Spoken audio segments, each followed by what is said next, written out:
Sir Vivekananda హత్య case అండి. నిజంగా మనం సినిమాలు మీరు అన్నారు సినిమాల్లో మనం చూస్తాం సినిమాల్లో చూస్తున్నాం కానీ నిజ జీవితంలో ఏ రకంగా ట్విస్ట్ టర్న్స్ తిరిగి ఈ స్థాయికి వచ్చిందో రాష్ట్ర ప్రజలకు కూడా చాలా సుస్పష్టంగా జగన్మోహన్ రెడ్డి గారి వ్యవహార శైలి అర్థమైపోయిందండి. అసలు మాకు నాన్న లేడు, మా చిన్నాన్నని చంపేశారు, నేను తండ్రి లేని పిల్లోడిని అయిపోయానని చెప్పేసి ఆ హత్యా నేరాన్ని అసలు సంబంధం లేనటువంటి చంద్రబాబు నాయుడు గారికి అంటగట్టిన తీరు వాళ్ళ క్రిమినల్ మైండ్ సెట్ కి పరాకాష్ట అండి. చూడండి ఏ రకంగా నారాసుర రక్త చరిత్ర అని చెప్పి వాళ్ళ యొక్క మీరు పేపర్లో తీసారా పేజ్ ప్రింట్? యాడ్లు అవును, ఇచ్చి ఆ చూడండి అవును. అసలు ఎవరన్నా సరే బుద్ధి బుర్ర సంస్కారం నా సిగ్గుహే నా లజ్జాహే అని మన జగన్మోహన్ రెడ్డి గారు అన్నారు. ఇంకోసారి చూపించండి, అది అది ఇంకోసారి చూపించండి. మనం క్లోజ్ ఫ్రేమ్ తీసుకున్నారా? ఎంత ఏ రకంగా కత్తి తీసుకెళ్లి చంద్రబాబు నాయుడు చేతిలో పెట్టారు అంటే వాళ్ళకి అలవాటైన ఈ ఫ్యాక్షన్ కత్తులు తీసుకెళ్లి చంద్రబాబు నాయుడు చేతిలో పెట్టారు. అవునండి. ఓకే.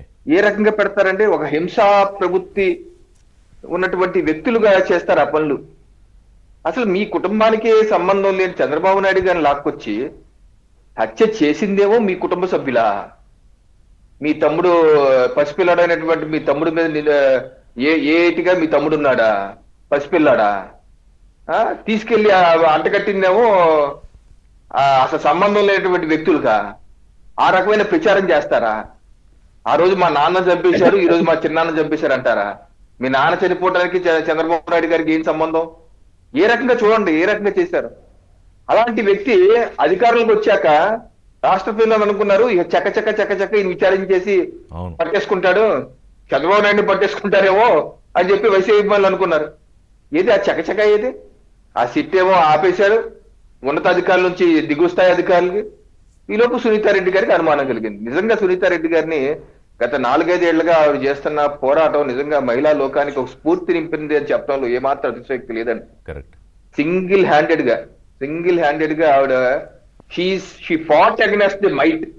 జగన్మోహన్ రెడ్డి అర్ధ అంగ రాజకీయ అన్ని పలుకుబడిన వ్యక్తి మీద ధైర్యంగా నిలబడి కేవలం ఒక మొండిగా వెళ్ళటమే కాకుండా ఒక లాజికల్ గా ప్రతి అంశాన్ని అర్థం చేసుకుని ఒక పోలీస్ ఇన్వెస్టిగేషన్ అధికారులు, సిబిఐ, ఎఫ్బిఐ లాంటి ఇన్వెస్టిగేషన్ అధికారులు అర్థం చేసుకునే విధంగా ఆ యొక్క ఛార్జ్ షీట్లు 140 పేజీలు 150 పేజీలు ఛార్జ్ షీట్లు ఆవిడ చదివి ప్రతి చిన్న విషయాన్ని అర్థం చేసుకుని ఆవిడ మొన్న సిబిఐ కోర్టులో నవంబర్ మాసంలో చేసినటువంటి పిటిషన్ లో కూడా చూస్తే ఎన్ని సూక్ష్మంగా లాయర్లు ఇంత పెద్ద పని చేశారంటే కూడా నేను ఎక్కువ నమ్మనండి.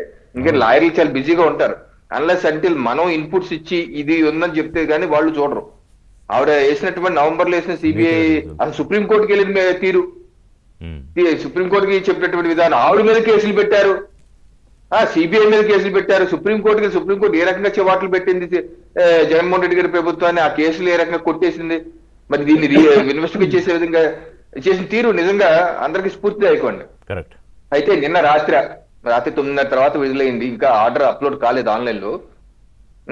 అయితే వారు నవంబర్ లో సిబిఐకి ఏదైతే సుప్రీంకోర్టు ఆదేశాలతో 8 వారాల్లో దీని గురించి డిస్పోజ్ చేయమని సుప్రీంకోర్టు వారు అనేక రకమైన అంశాల మీద అనుమానాలు వ్యక్తం చేశారు. రిషి గారు ఒక 10కి పైగా అనుమానాలు ఉన్నాయి. ఏంటి, దస్తగిరికి జైల్లో ఉంటే అతను జైలుకి వచ్చి అతను ఎందుకు బెదిరించారు, 20 కోట్లు ఎందుకు ఆఫర్ చేశారు నుంచి ఈ విషయం, మా వివేకానంద హత్య విషయం ఏదైతే 30 సంవత్సరాలుగా తన పిఏగా ఉన్న ఎంబి కృష్ణారెడ్డి దాన్ని చెప్పే వెలుగులో తీసుకొచ్చారు 6/15కి. దాని వెనక దాగినటువంటి కుట్ర కోణం, అతని యొక్క పాత్ర మీద కూడా ఇంకా అనుమానాలు ఉన్నాయి. ఎందుకంటే ఆ రోజు రాత్రి జనరల్ గా 30 ఏళ్ళగా ఉన్నారు కాబట్టి డైరెక్ట్ వివేక ఇంటికి వెళ్ళిపోతారు. అలాంటి వ్యక్తి ఆ రోజు భార్యకి సుగదమ్మ గారికి ఫోన్ చేసి మీరు లేపండి అని ఎందుకన్నారు నుంచి మొదలు పెడితే అవినాష్ రెడ్డి జగన్మోహన్ రెడ్డి గారి మధ్య ఉన్న ఫోన్ కాన్వర్జేషన్స్ కావచ్చు, లేకపోతే అవినాష్ రెడ్డి సునీల్ యాదవ్ మధ్య ఉన్న ఫోన్ కాన్వర్జేషన్స్ కావచ్చు, ఇలాగ అనేక విషయాల్లో ఒక అంశం ఏంటంటే ఏదైతే సునీల్ యాదవ్ ఏ2గా ఉన్నటువంటి సునీల్ యాదవ్ కూడా ఆయనకి కోర్టు ఇచ్చిన ఫీడ్బ్యాక్ అవును ఇంకా విచారించవలసిందే, విచారణ చెయ్యాలి అని కూడా ఇచ్చారు. అది కూడా షాక్. ఇందాక మీరు ఇంటర్లో కూడా చెప్పారు, ఒక నిందితుడు ఇంకా విచారించాలి దీన్ని అంటూ బహుశా ఇది హిస్టరీలో ఫస్ట్ టైం అనుకుంటా. సో అతని సోదరుడు సునీల్ యాదవ్ సోదరుడు కిరణ్ యాదవ్ ను A7 గా ఉన్నటువంటి వైఎస్ భాస్కర్ రెడ్డి గారి తమ్ముడట, వైఎస్ ప్రకాష్ రెడ్డి గారట. ప్రకాష్ రెడ్డి గారికి మనవడు అర్జున్ రెడ్డి అట.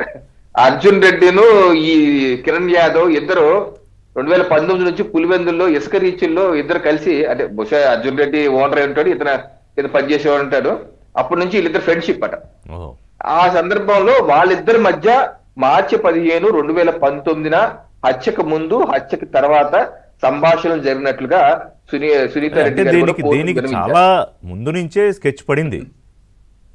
సార్ ఇప్పుడు అంతఃపుర హత్యలు సార్, హై ప్రొఫైల్ అంతఃపుర హత్యలు ఉత్తి పుణ్యానికి జరుపు చాలా ఉంటాయి దాని ఇంట్రికసీస్. ఉమ్. అందులో ఆ అంతఃపురపులో భాగమైన సునీత రెడ్డి గారికి కాబట్టి అవి అర్థం అవుతున్నాయి, మనలాంటి బయట ఉన్న వాళ్ళకి అర్థం కావు. అందుకే ఆవిడ అంత ఇంకా స్ట్రాంగ్ గా లోతైన ప్రయత్నం చేస్తోంది. చివరికి ఆ నిందితుడు ఎవరో బయటికి తీసుకొచ్చే వరకు నాకు తెలిసి ఆవిడ వదిలిపెట్టదు. అదే ఆవిడ మనసులో ఆవిడకి తెలుసు ఎవరో నిందితుడు. ఆ నిందితుడికి చట్టపరంగా ఏ రకంగా శిక్ష పట్టుకోవాలి అన్నది ఆవిడ శత విధాలుగా ప్రయత్నిస్తున్నారు. ఆవిడకున్న సమాచారం, ఆవిడకున్న వేరు, చట్ట ప్రకారం పట్టుకోవాలి. చట్ట ప్రకారం పట్టుకుంటాకి ఎలా చేయాలని చేస్తున్నారు. దానిలో ఒక అంశం ఈ రోజు సిబిఐ కోర్టు వారు జస్టిస్ డాక్టర్ రఘురామ్ గారు లేట్ నైట్ ఉత్తర్వులు ఇచ్చి విచారణ ఆ యాంగిల్లో చేసి 1 month లో సప్లిమెంటరీ ఛార్జెస్ సబ్మిట్ చేయమని చెప్పి మనకున్నటువంటి సమాచారం.